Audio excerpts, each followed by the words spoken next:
The national median home in 2026 requires a household income of over $100,000 a year to afford comfortably. The average Social Security check doesn't come close to that. For retirees counting on a fixed income, the math in most of the country has quietly stopped working. Florida's insurance premiums ballooned, coastal Carolinas got competitive, and suburban Texas turned into a bidding war with itself. The Sunbelt dream didn't disappear. It just repriced out of reach for most of the people it was supposed to serve. But here's the part that doesn't make the headlines. A specific tier of southern towns is still holding the line, not because nobody wants them, and not because they're economically distressed. They stayed affordable on purpose, through housing supply decisions, state-level tax architecture, and a geographic positioning that puts real amenities within reach without the address premium that normally comes with them. We're talking about home values still sitting in the 100s, monthly retirement budgets under $2,500, tax breaks that hand retirees back several $1,000s a year, and rents the rest of the country stopped seeing a decade ago. 10 towns, different states, different characters, different trade-offs, but all of them are solving the same problem in 2026 in ways that most of the country isn't. Here are 10 Southern U.S. towns that somehow keep retirement affordable. 2026. Dothan, Alabama. Start with the number that matters most. In Dothan, a retiree needs an income of roughly $52,000 a year to comfortably afford a home. Nationally, that number has crossed 100,000. That gap didn't form by accident. It's what happens when a mid-sized city in Alabama's Wiregrass region keeps its housing inventory healthy, its tax structure built around fixed incomes, and its medical infrastructure operating at a level that most comparable cities can't match. The median home in Dothan runs about $199,000. Only 25% of a typical household's income here goes toward housing payments. Nationally, that figure is 34%. That 9-point gap is the retiree's breathing room, the money that absorbs rising grocery costs and utility bills without unraveling the monthly budget. The price-to-income ratio sits at 3.5 against a national average of 6.3. What makes Dothan structurally different from towns that are simply cheap is Southeast Health, a regional medical center that provides geriatric and specialty care at a level that normally requires living in a major metro. For most retirees, healthcare access is the non-negotiable item that forces a choice between affordability and quality. Dothan doesn't make them choose. The hospital exists because it serves the entire Wiregrass area, a wide patient base spread across southeastern Alabama, which funds a facility well beyond what the city's own population would typically support. Alabama's tax code does the rest of the work. The state exempts Social Security and pension income entirely. Homeowners 65 and older receive an exemption from the state portion of property taxes. And for residents with a net annual taxable income under $12,000, which includes many retirees living primarily on Social Security, every property tax bill, state, county, and municipal drops to zero. That provision doesn't just reduce housing costs, it locks them in against whatever inflation does to local property values over the next decade. Dothan isn't a city that generates a lot of national attention. The Wiregrass Museum of Art, a string of parks, and a handful of golf courses round out the lifestyle picture. None of it is flashy. All of it holds up over time. And if stability on a fixed income is the primary objective, Dothan is one of the most structurally sound places in the country to achieve it. But for retirees who also want coastal proximity without paying coastal prices, the next town on this list delivers something different entirely. Brownsville, Texas. Brownsville sits at the absolute southern tip of Texas, right against the Gulf of Mexico, and its cost of living index sits at 74.9 against a U.S. baseline of 100. That 25% gap is the widest on this entire list for any city with genuine coastal access. The average home runs about $196,000. A comfortable monthly retirement budget here lands around $2,400. Those numbers belong to a market from a decade ago. They're happening right now. The city earned this pricing through active supply decisions. During 2025 and into 2026, Brownsville added a substantial wave of new housing, smaller, energy-efficient units built specifically for the 55-plus demographic. That supply surge is the single biggest reason prices didn't spike the way they did in Austin, San Antonio, or the Houston suburbs. When inventory grows alongside demand, sellers lose leverage. Brownsville understood that and built accordingly. Texas's property tax structure is the other half of the equation. The state has no income tax, so Social Security and retirement withdrawals arrive untouched. On the property side, school districts in Texas must provide residents 65 and older with an additional $60,000 homestead exemption on top of the standard $140,000 school tax exemption, and once granted, that school tax bill is frozen, not reduced. Frozen. It cannot increase regardless of what happens to property values or school funding demands. For a retiree on a fixed income, a predictable tax bill is worth more than a temporarily low one because it eliminates the category of risk that keeps people up at night. One figure worth raising because it tends to surprise people. Smart Asset ranked Brownsville 16th in the nation for safety. The assumption that follows a border city designation doesn't hold up against that ranking. Recent investment in the Brownsville South Padre Island International Airport, including new nonstop routes to major hubs, means that living at the southern tip of Texas doesn't translate to logistical isolation. Family visits and access to medical specialists in larger cities remain manageable. Taken together, low-cost coastal access, expanding housing supply, frozen school taxes, and improving connectivity, Brownsville is a difficult combination to find anywhere else on the Gulf, and the Gulf Coast doesn't stop there. BILOXI, Mississippi. Comparable Gulf Coast retirement communities in the Florida Panhandle run 30 to 40% more expensive than Biloxi. Fort Walton Beach carries a median home price around $370,000. Biloxi's median sits in the low 300s. Both deliver Gulf access. Both states charge zero income tax, but Mississippi goes substantially further for retirees in ways Florida doesn't. Anyone 59 and a half or older in Mississippi pays zero state income tax on Social Security, 401k distributions, and pension income. The state's homestead exemption covers the first $75,000 of a home's assessed value for residents 65 and older.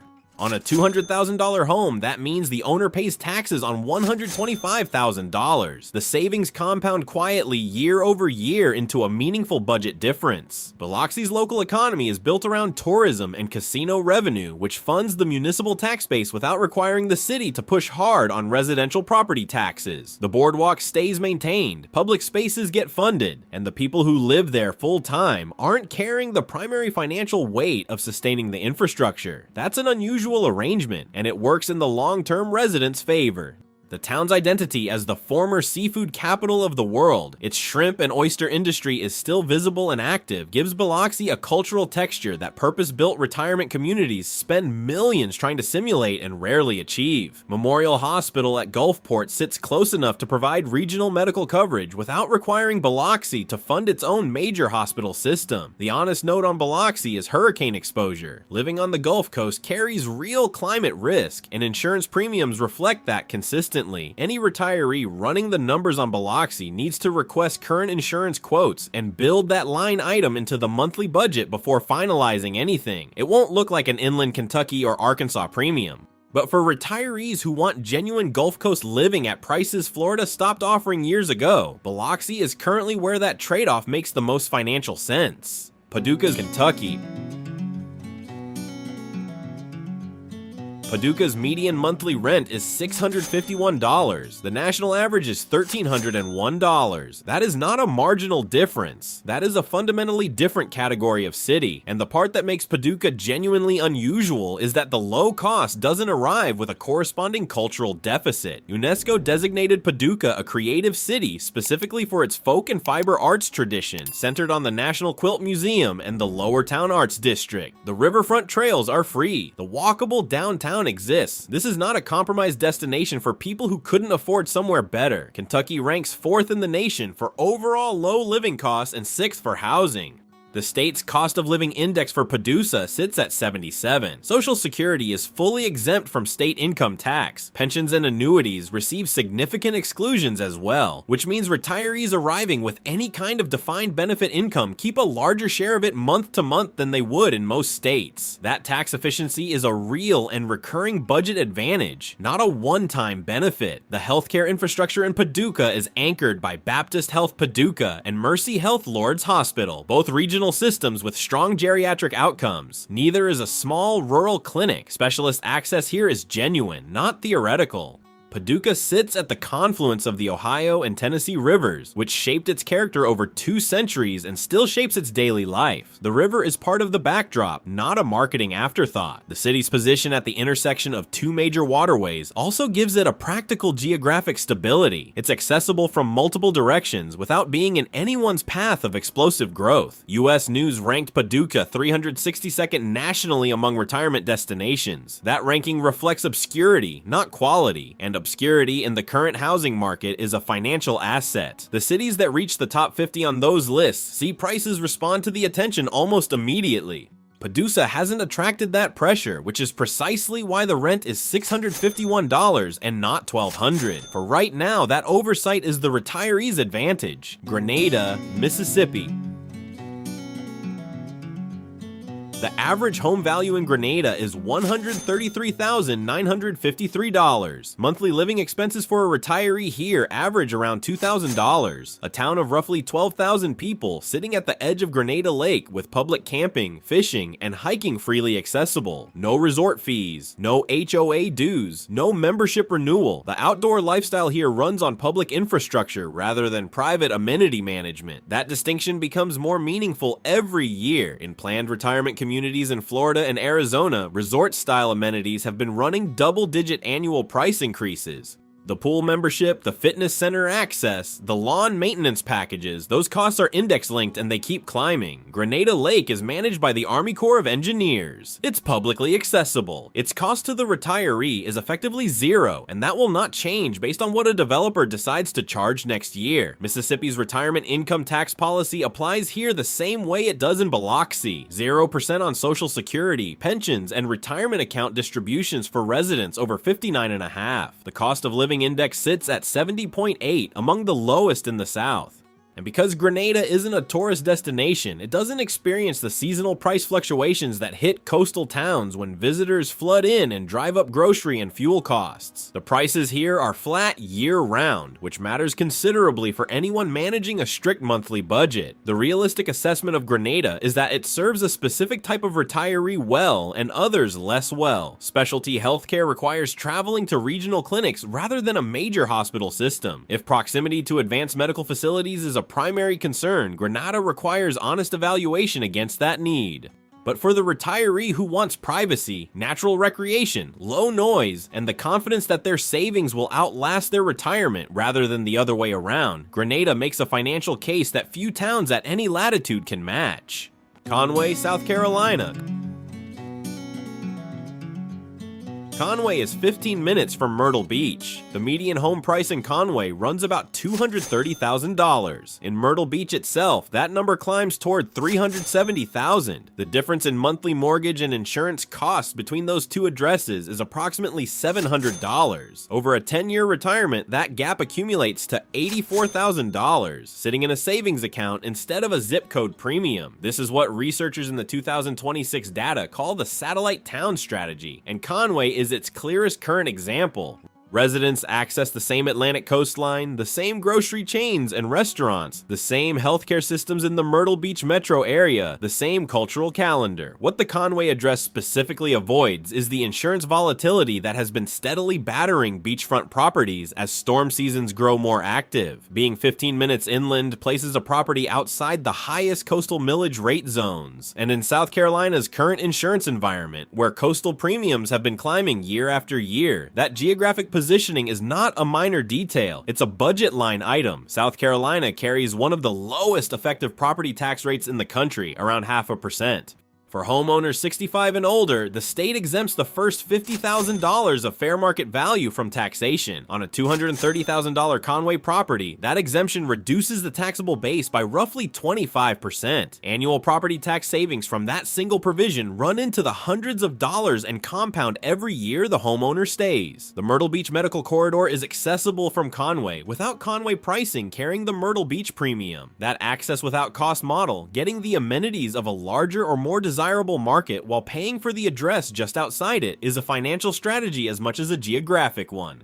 Conway is one of the clearest places in the South right now where that strategy produces a measurable, predictable monthly advantage. NATCHITOCHES, Louisiana.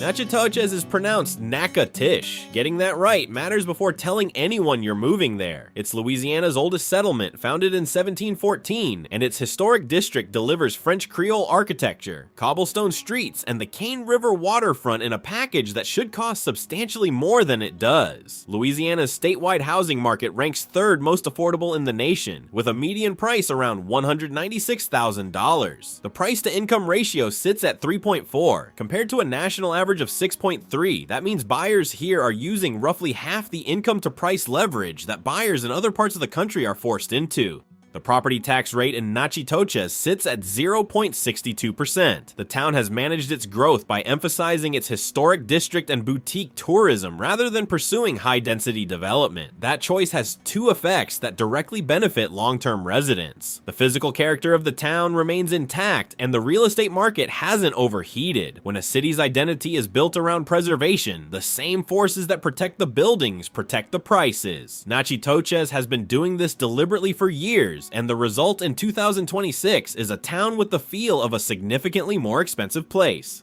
Louisiana exempts pension income and Social Security from state income tax for retirees, and the walkable core of Natchitoches means transportation costs stay low for residents who can handle daily errands on foot. The annual Christmas festival on the Cane River, a tradition that draws visitors from across the region, generates the kind of community calendar that retirees cite when they describe what they were looking for and didn't find in a planned community. The budget caveat with Natchitoches, the same as with BILOXI, is insurance.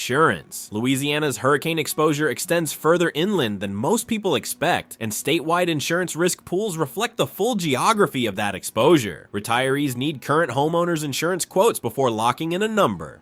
But for anyone who wants a living environment with 200 years of visible history, waterfront access, and a cost of living index roughly 20% below the national average, Natchitoches is a serious option that very few people outside the state are currently considering. Hot Springs, Arkansas.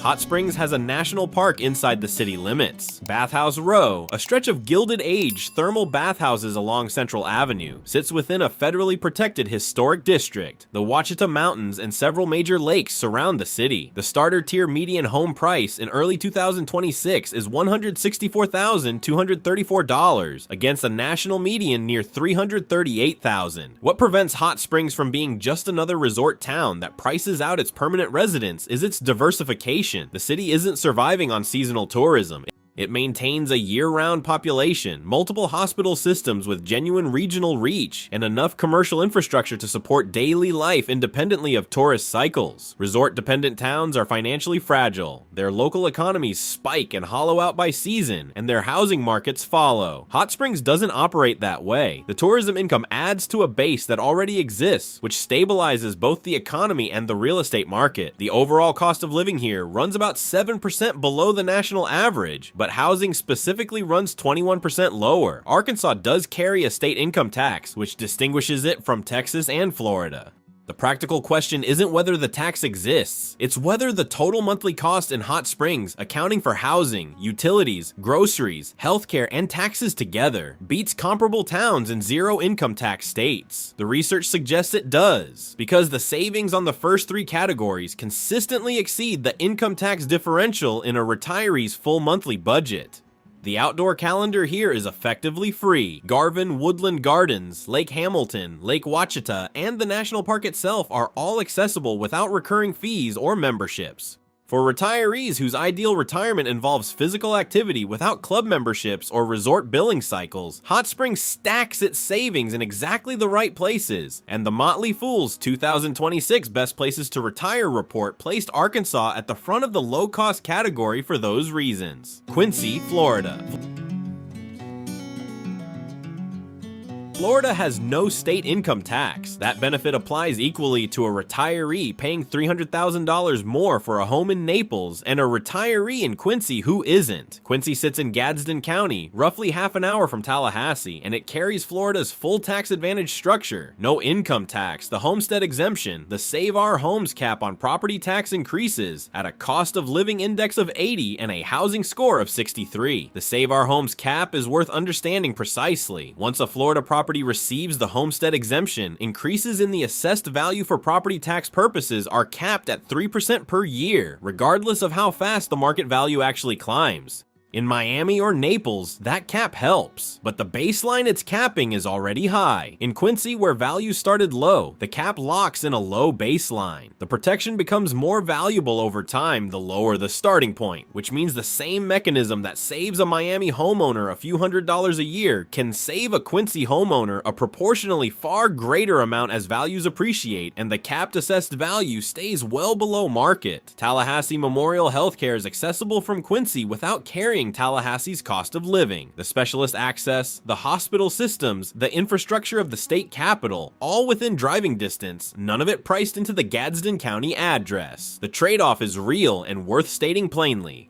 Quincy requires a car for essentially everything. The walkability and amenity density that retirees find in Florida's more urbanized areas doesn't exist here. There's a historic district, a Gadsden Arts Center, and a genuine sense of community. But this is a quiet rural town, and the decision to live here is a value-first decision. For retirees who want Florida's tax architecture, access to Tallahassee's medical infrastructure, and home prices that haven't been absorbed into the broader Florida premium, Quincy is the most fiscally rational entry point into the state currently available.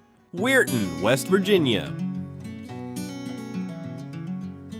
WEIRTON's median home price runs between $124,000 and $131,000. The median monthly rent for a 2-bedroom is $548. The national median 2-bedroom rent is $1,301. That $753 monthly gap adds up to over $9,000 a year. Over a 20-year retirement, staying in WEIRTON instead of the national average rental market means retaining more than $180,000 that would otherwise have gone to rent.